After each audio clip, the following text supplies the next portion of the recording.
Space, the final frontier.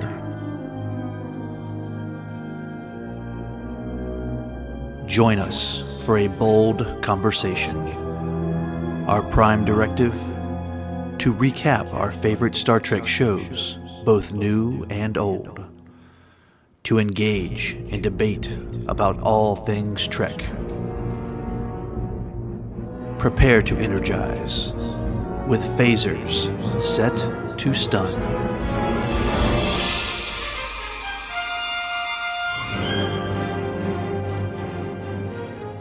Hello, listeners, and welcome to an all-new episode of Phasers Set to Stun, where we continue to show our love for everything Star Trek in this ongoing series from A Film by Podcast, focusing on every note of the expanding Star Trek universe by covering television, movies, animation, directors, merchandise, and much, much more. Plotting your course on this voyage is your core Trek crew. I'm Wayne Whited. And I'm David Burns. And the time has finally arrived. After nearly 2 years, 113 days to be exact, tomorrow is the premiere of Star Trek Strange New Worlds Season 3. Now, David, how excited are you for the premiere? It's been a long time coming, and I cannot wait to see what happens with that finale we got last season. Me too. I'm very excited because last season was incredible. It was. And, you know, the quality of the writing just seemed to get better and better as the season went by. Yeah. I can't wait to see what they have in store for us because they give us some wonderful episodes, some nice treats that we don't expect. Yes. Yeah. So looking forward to see what they have in store for us in this season. Well, we've been waiting so long for this conclusion to that massive cliffhanger they gave us, they threw at us back then with Hegemony Part 1. Mm-hmm. Just to let everybody know, you know, there was a long wait. This season was originally planned to be premiere last year, but, you know, because of the 2023 Hollywood writers' strike, delayed the filming for quite some time, forced Paramount to bump this new episodes back a year to now. So it's really been a while since we've seen Captain Pike, Mr. Spock, and the others on screen. Therefore, David, why don't you give us a brief recap of what went down during Season 2? A lot, I'm going to tell you, but I'm going to keep it brief. The season would add some incredible stories to what we know of Star Trek, while at the same time giving us a musical that was, well, to put it plainly, was something else. Rapping Klingons should never be a thing. Just saying. We open with the conclusion to the first season finale with the very fight for one of its crew members and First Officer Una Chin-Riley, who was arrested by Starfleet in an outstanding courtroom drama that Star Trek does so well. We have an amazing crossover with Lower Decks when Boimler and Mariner, who are sucked into the live-action world, and interact with Pike and the crew of the Enterprise, who have to team up to complete a mission and get back to their own time and place. And under the cloak of war, we would see Dr. Mbinga like we have never seen him before, as we learn his past in the Klingon Wars and find himself along with Pike in a mortal debate that ends in death and serious changes to some of the characters we thought we knew so well. Leon will go back in time with Kirk, and we would have a touching episode where Uhura finally deals with the loss of Hemmer. We would see Spock's DNA completely removed, making him fully human, giving us some very fun situations with him and the crew. We would see Pike and the Enterprise return to a familiar place on Rigel 7, bringing back some classic memories of the original Star Trek episode, The Cage. In the final episode, we would find our crew at the edge of Federation space, where they discover the Gorn have returned and have attacked with deadly vengeance. Discovering a new face, but one we all know quite well, with Montgomery Scott, the crew have to fight for their very lives while Pike does his best to come up with a creative way to do an unsanctioned rescue. Upon doing this, we end on one of the biggest cliffhangers that we have yet seen on this series, as some of the crew is captured by the Gorn themselves, leaving us with the dreaded to be continued. Exactly, that was perfect. Now, of course, you know, this is where Phasers Set to Stun got started. We reviewed every episode of Season 2 all the way back 2 years ago. That's where it all began. So let's rather than taking a detailed look, let's just kind of recap of everything that we liked and disliked and everything from season 2. So, David, I'll let you start off with the discussion. What were your specific likes and dislikes during that second season? Well, clearly, I already kind of mentioned one of my dislikes in my synopsis was the musical episode. I know there's some fans out there who love it, and I give it to the writers to trying to do something different, something creative with Star Trek, so that we're not having the same things over and over. So I give them that, and you know what? Continue to do that. There may be stuff I don't like, but so be it.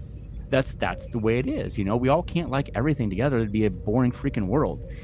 But I wasn't a fan of that episode, and I've watched it again, and it just doesn't click with me. I don't know why.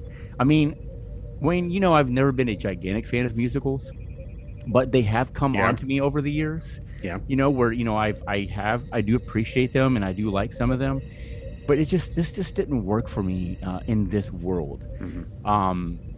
I know Scott, who once again is on an away mission, by the way. He liked the episode, and I respect that. And we had that discussion with that episode, but I still just can't find myself enjoying it like I should. Now, as for likes, there are so many likes about this season. Mm-hmm. I mentioned the courtroom drama with First Officer Una. There were some powerful scenes in that episode. Oh, yeah. Some incredible writing that just blew me away in that episode. And we even discussed about that episode that, Star Trek has had other courtroom drama episodes that have just been phenomenal. It's like they know how to do those episodes and do them well. And it was just one of those things that you were on the edge of your seat. And then when they finally got to the conclusion of that episode, my chin was just dropping because it was done so well. I was like, holy crap, did that just happen? Oh, yeah. And it was just phenomenal, man. But then an absolute blast with having Boimler and Mariner coming into the live action world. I loved that so freaking much. When they first mentioned they were going to do that, I was very curious on how they were going to pull it off. Mm-hmm. Could they pull it off? Boy, did they ever, man. I'm telling you, the humor did not miss. Yeah, it felt like you were watching Lower Decks, but obviously in the live action world of Pike and the crew. And I loved it so much, man. I really, really did. What about you? No, I agree with pretty much everything you said. I mean, there were some really great episodes last season. Mm-hmm. But I think the highlights, there were 3 big ones that I really, really liked. And that second episode with Una Chen Riley, her trial was just an incredible character piece. Yep. It really gave us an in-depth look at the character of number 1, and let Rebecca Romijn to flex her acting chops. I just love that episode. It was a great start. And then you mentioned the crossover Lower Decks episode. That I think is everybody's favorites. A lot of people. I mean, that was such a great episode. Funny all the way through. Beautifully directed. Love it. I hope they do more episodes like that. Maybe not with just Lower Decks, but more. Let's see more of Star Trek and Star Trek Strange New Worlds. And then that last episode, the cliffhanger, I loved that last episode. The cliffhanger against the Gorn was so well done. It was so epic. There's those 3 just blew my mind. There were a lot of other episodes too that way, but I also agree with you about the one that didn't quite click with me, and that was Subspace Rhapsody. I love musicals. I really do. I know. Mm-hmm. There's quite a few of them I can name that I like. I just don't feel that it's the right thing to do in a television series because they just don't have the time to work out the songs, work out the choreography and stuff. Television is produced at a very tight schedule. Yeah. And they just don't have the time that the musicals for films do. So I just didn't think it worked. Mm-hmm. But I do understand that there are a lot of fans out there that really did like that episode. I've seen it over the last 2 years of people talking about it. There are rewatch parties for that episode. I may not understand that, but I definitely respect that people like this episode because everybody's allowed to have their likes and dislikes. Yep. That's just the way life is. So I acknowledge that, and I acknowledge its impact to the series. So, I'll give them that. Yeah, absolutely. I can't argue with that. Like I said, it'd be a boring world if we all like the same things. So it is what it is, and I give it to the writers for trying to be creative. Yeah, I mean, every television series and every season has, an episode that you're going to love, and there's an episode Mm-hmm. you're probably not going to like very much. That's just the way it is. Yeah, I know you and Scott, we talked about how we feel the Gorn or the Borg, Mhm. in Strange New Worlds, and when they first introduced the Gorn in season one, that was probably one of my favorite episodes because it was a flat out horror Yeah, movie in Star Trek, yeah. is what that episode was and what it felt like. I mean, it felt like it was watching Ridley Scott's Alien, is what it Mhm. was. And, to bring them back for the finale of season two, I think was absolutely perfect because there was a lot of unsaid things that they need to cover with the Gorn. So it was good that they brought them back. And the fact that, the people who got captured by the Gorn, I'm very curious on where this is going. And we'll talk a little bit, I'm sure, about what we expect is going to happen in the future of Strange New Worlds, and a little bit later, obviously, in this podcast. So, Yeah, I mean, you hit it there. I love the way, I love what they've done with the Gorn. I like the idea that they're taking these ideas in these characters from the classic original series. We really knew nothing about, barely even saw, or just saw a guy in a rubber mask, right. fighting Captain Kirk. And they're taking it and creating a whole new Star Trek legend with them. Yep. Creating a brand new world, bringing them in. I hope they do more of that. I'm sure they will. I know they will. Yeah. But they've done an incredible job with the Gorn and how they fleshed out those characters. Another thing that I like to point out, and again, I know we talked about it in the episode, the very first episode of season two, how unique it was that they wrote the captain out of the episode. Yeah. You don't see that in Star Trek. You don't. They're always mostly centered on the captain, or they're always around. But the fact he just, see you guys later, I'm going somewhere. And then it was about the rest of the crew. That's another thing I love about Strange New Worlds, is the fact that you have this ensemble cast, okay, that's brilliantly casted. Everybody is fantastic in this series. Exactly. But you get to explore them individually. You get to see their stories. You get to see their likes. You get to see their loves. And you get to see the things that are broken in them, like us, humans. And the fact that we get to explore that with them more in depth, that's what makes this show even more special to me. Not just that it's Star Trek, but the fact that we get to know the crew so much in detail. Well, that brings me to another question I was going to have with you, which exactly along those lines is, what you thought the standout character for that season, because they really worked out and gave these characters an episode, each one of them, an episode to shine. And I love that. I love the writers just did a great job with planning that. For me, I got to say, season two's standout was Uhura. Celia Rose Gooding just really did a phenomenal job, because that episode was called Lost in Translation. Yep. You brought that up in your synopsis, was a real high favorite on my list, and I just thought she was brilliant. The character was just so well written in that episode, and there are a lot of other moments. I mean, that moment in Those Own Scientists where she's with Mariner. Yep. Love that scene. She's got so much more now than just sitting on the bridge and saying, hailing frequencies open. Right. And I love what they're doing with all the characters every year, and I hope they continue that. I know they will. Yeah.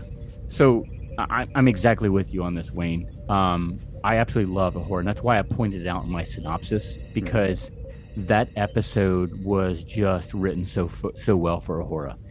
And she's had a lot of good moments. Even in season one, she's had a lot of good moments. Yes. And you can tell the writers are really leaning towards her because of her not getting the original Uhura, not getting that respect that she had on the bridge. She did eventually, don't get me wrong, but we've discussed that. And getting to see this character in more depth and getting to do more things, more than that you said, just saying hailing frequencies or whatever, seeing her just shine. I mean, Celia is just a brilliant actress, for one thing. Yes. And the fact that they casted her as Uhura just shows the brilliance of the casting of this show. And in that episode, and just seeing her, how she just came to terms with things over the season, and just showing her brilliance on that bridge. I'll go back to season 1. Remember the episode where, and I know we're talking about season 2, but I'd like to go back to season 1 where she showed her brilliance with that episode with the music. Do you remember that? I do. That was a great episode. I love that episode, not just for the story, but for Uhura. Because in that moment, I realized, holy crap, they're really giving us the Uhura we deserve. Yeah. Yep. I felt the same way about that episode. And then the Lost in Translation episode. She's just done so much to the character of Uhura, which always, in my opinion, with Nichelle Nichols, always felt like a terribly underused character, even especially in the films. Because that's what happens with an ensemble cast. One or two get thrown into the background. Sure. I'm glad that they're bringing her out, giving her so much to do, and show that the character is a fantastic creation, and the actress that's playing it is absolutely wonderful. Yeah, and I will say one thing. I'm sure Nichelle somewhere is smiling. Yes, there's no doubt about it. Yeah. Now, last season also had some pretty great guest stars. Which one did you think was your favorite during the season? You know where this is going. I do. Clearly, it's Jack Quaid and Tawny Newsome, who are bringing not only their voice talent from Lower Decks as Boimler and Mariner, but getting to see them actually perform those characters in the live action world just shows how talented they are. Because I know voice acting can be tough because you really have to put so much of yourself into it. But the mere fact that you can take when you are performing that cartoon character, that animated character, into a live action world can be a tough thing to do. But the fact those two brought it to that episode and were exactly that animated character that we saw them in live action. They were brilliant, Wayne, and they have to be pointed out as the best as the guest appearances for that season. Oh, yeah. I mean, you said the correct word, brilliant. I mean, the idea that the voice actors can actually play the characters in live action really blows my mind. Yeah. But they're perfect. I mean, everything from their mannerisms to the way they talk to Boimler's scream. I love that episode, and I love them. We're all big Lower Deck fans. Yes, we are. Everybody's very aware of that. So that episode is great. But I also want to point out one other one. I don't know if you consider her a guest star. I kind of do. Carol Kane. Yes. As Pelia. I loved her. I know she's more of a reoccurring cast than a guest star, but I just love what they did with her character. She's such a fun addition to the cast, and she's back this new season. I can't wait to see what they do with her. I made sure to jot this down because you and I are on the same wavelength here, Wayne. I wanted to throw her out there as well because I know she's not a guest star. She joined the cast, but there's some episodes she's not in on much. But I'm telling you, every scene she's in, even if it's a small scene, it is golden, man. It is. She is so good, so funny, and just again, I'm going to use the word brilliant because she is. I mean, Carol Kane's been around a really long time. Yeah. And she's had a brilliant career. I'm going to keep using that word because it's true. It's the right word. Yeah. She's had a great career over the years. And the fact that when we heard she was joining Strange New Worlds as one of the cast members got me all excited. And I know we've talked about that before. But the fact in seeing her in those scenes just is absolutely hysterical and has joined that cast perfectly. Like the chemistry with her did not miss a beat with the rest of the cast. Even though she was the new cast member, she fit in perfectly. Oh, it's like she was there all the time. I love her as an actress. I've watched her over the years and the films she's done, all the way back to when I used to watch reruns of Taxi. I think she's fantastic. When they announced that she was going to be on the show, I'm like, oh, that's brilliant. There's that word again. See, there's that word again. I just what a great idea, what a great casting of a legendary actress, especially television actress. And she didn't disappoint. I just, like I said, I can't wait to see what she does in season 3. Same here. All right, I think I pretty much know the answer to this. I think you listeners probably know the answer to this one. But David, what was your favorite episode of the second season? You might be surprised with this. I'm going to go a different way. Oh. I'm going with Under the Cloak of War. Oh, okay. For a few reasons. So we discovered Mbinga was the ghost, right? But we got to see the Klingon wars that we've always wanted to see. And we get to see the medical department doing their best to take care of some of these Starfleet soldiers in battles like we have never seen before. I thought some of those were just incredible scenes that we got to see. You know, watching true warfare in Star Trek, which is, you know, something we really haven't seen over the years, you know, and getting to see that grit, that down in the trenches, like we got to see there just a little bit. It's a good little taste. We didn't get a ton of it, but we got just enough to make it really stand out to me that it felt like a war film within Star Trek. And I've always wanted that. And that's why this episode really stood out to me. But not just that. It was that Mbinga crossing the line in this episode at the end. Oh, yeah. And it's that moral debate, that battle. Again, I mentioned that in synopsis, you know, that Pike was having. Do you agree with Mbinga did here? Do you not? I don't know. Did he cross the line because of, you know, the things that happened in that war? Granted, the war is gone, but you know, if you put yourself into Mbinga's shoes and you went through that very situation that he went through, could you handle that guy being on the bridge with you, the ship with you, and tolerate it and not do something about it? And the way it ended, where you had that struggle at the end, and you know, you saw like what it was through like a stained glass or something like that. Yeah. I believe it was, and he stabs him, and it's just. I loved that episode so much, and it was brilliant to me. Again, using that word because there's a lot of brilliance in this season. There really was, and that was I didn't expect that, to be honest with you, Wayne. That ending, and it caught me by surprise, and I think that's why this is the episode that I wanted to talk about in this situation. So yeah, I loved it.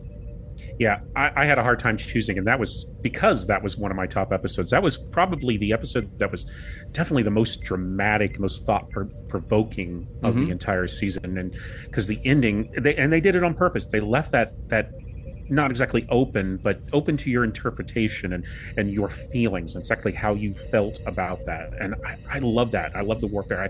I mean, you know, some of that was rather close to home for me. And I remember when we were reviewing the episode, talking about that, how much we all really enjoyed how strong, how provoking that episode was. Yeah. So yeah, I almost chose that. I almost chose Lost in Translation, but I did go with the most obvious, those old scientists, only because I think that's the episode I enjoyed the most and sure. was looking forward to. You know, like I said, we're all huge fans of Lower Decks. You know, wish it would have continued past its 5 years, right. But seeing them cross over into the live action and seeing Strange New Worlds cross over into the animation at the end was just so much fun. I've rewatched season 2 over the last 2 years, probably about 3, maybe 4 times. I'm not sure, but that episode I've rewatched the most. I think I probably watched it about 10 times, to tell you the truth, because it's just so much fun. Yeah, it's a good one. It's a good pick for sure. All right, before we travel through the Guardian of Forever into the future, let's pause a little and listen to this. Believe it or not, David and I are back, and we've still got lots to talk about. We do. So let's look forward to Season 3. Now that we've looked back and talked about everything we remembered on Season 2, and hopefully refreshed your mind and the events that happened there, we're going to look forward to what's in store for us over the next few months. Well, what do we have in store for us for Season 3? We got that trailer that came out about a month ago. What did you think about that? Anything you got out of that trailer? There was a lot in that trailer that obviously some of it doesn't make any sense at all and won't until we see those episodes. But I know, obviously, you know, we've already talked about it, the anticipation of getting the conclusion to the cliffhanger. Yeah, finally. Yeah, finally, after a very long wait, grueling wait, I might add. Yes, it was. We're going to get a comedy episode, obviously, where the crew gets turned into Vulcans.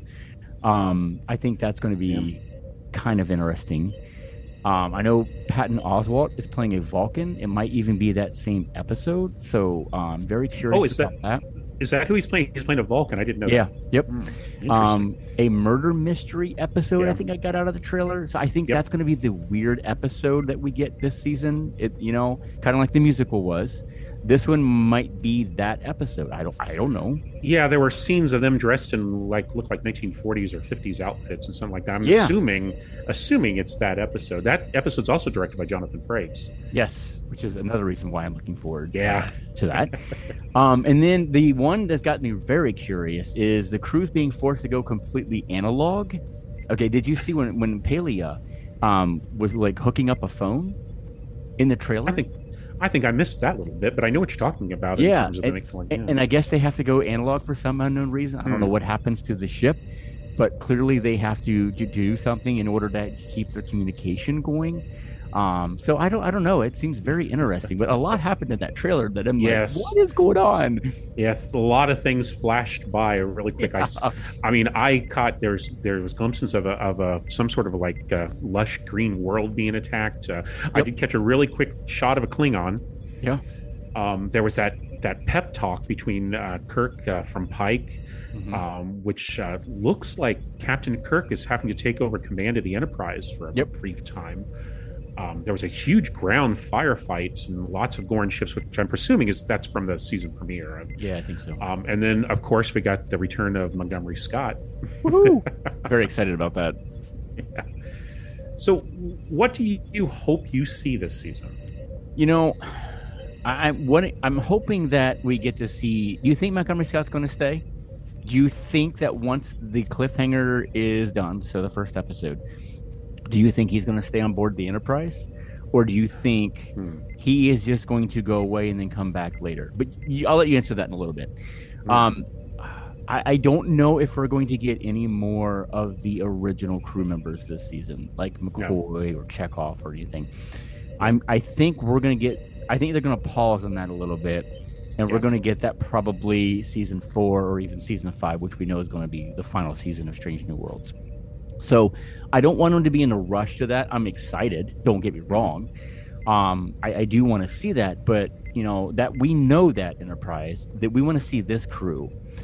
But another thing that I'm really curious about is when are we going to start losing some of these characters? Yeah, because they're not around in the OG, but at least that we know of. Maybe they're somewhere else in the galaxy or doing something else. That's cool if they explain that. But we know what happens to Pike, for crying out loud. We know where that's going.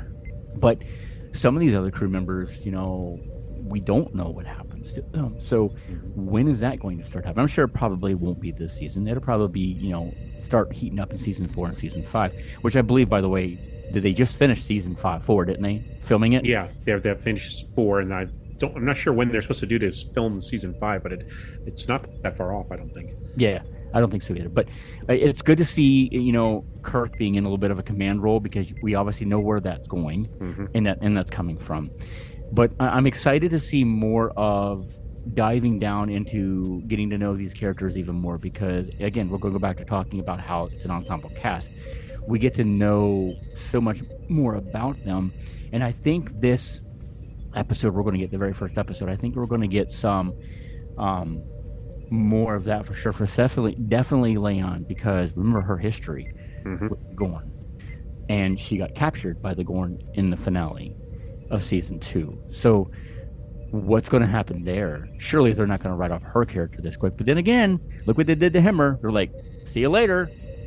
Yeah, we don't know. I mean, we never know about these characters. We have no idea that they're all contracted for 5 seasons. They never told us that. So, yeah, you actually make me think about some of this stuff, because I wanted to say we're definitely going to see more of Peli and Scotty, but I now that I'm thinking about it, I don't think he's going to be joining the Enterprise just yet. But I do think maybe like Kirk may pop in for 3 or 4 episodes, right?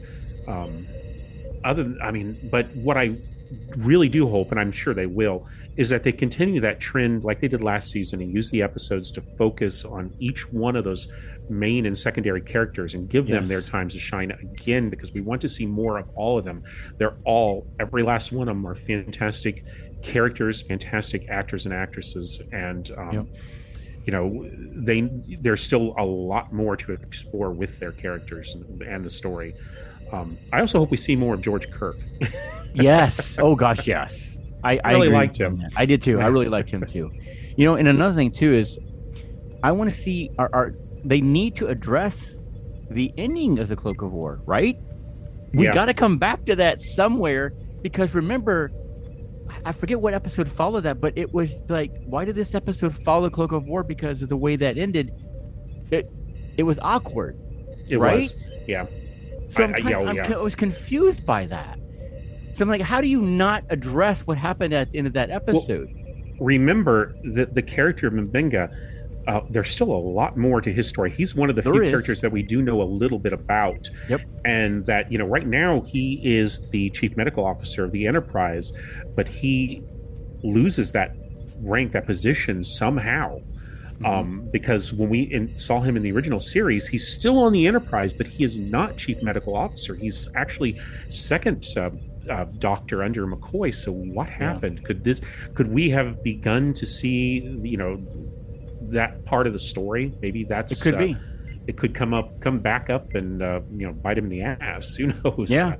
But that has got to happen. It won't happen this season. I'm almost certain that probably won't happen until season 5. But they have to address it this season, right? At least a little bit? I would think so. They can't, to let it go for that long, because I always assume, and I'm pretty sure this is the way the writers are doing it, that each year of the show that we watch equals 1 year on the Enterprise. So, if they let it hang till season 5, that's like 2 years later. I just don't see that happening. No. I think it will, at least a little bit of that storyline will start coming in.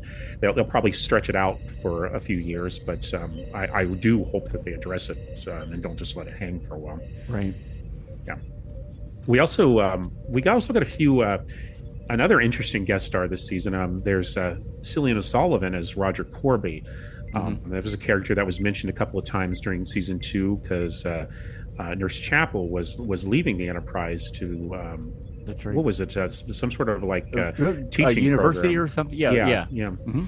Well, that's another character from the original series that we saw, and he becomes her fiance. So there's a lot more story there. Now, I am certain that we're going to see it this season. This is a storyline that's going to begin and probably conclude this season. So we got all that to look forward to. So won't that cause some friction with Spock?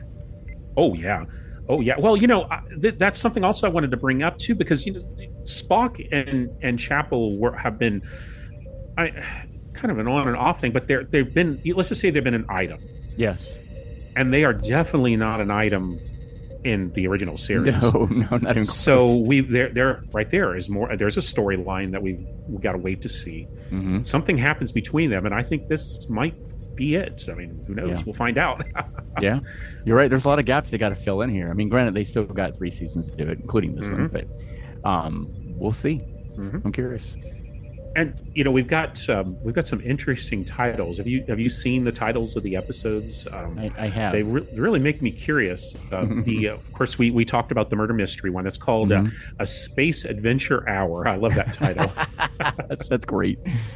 But the 6th episode is called The Salat Who Ate Its Tail. Now, I didn't think about this until you mentioned it, but this is probably the episode where they get turned into Vulcans. Yeah. But I also like that title too. I think that it's a cool definitely title. Yeah, it's definitely got some. It's probably going to be a Spock episode, obviously. Yes. But the episode after that has really got me curious, and it's just simply titled "What is Starfleet?"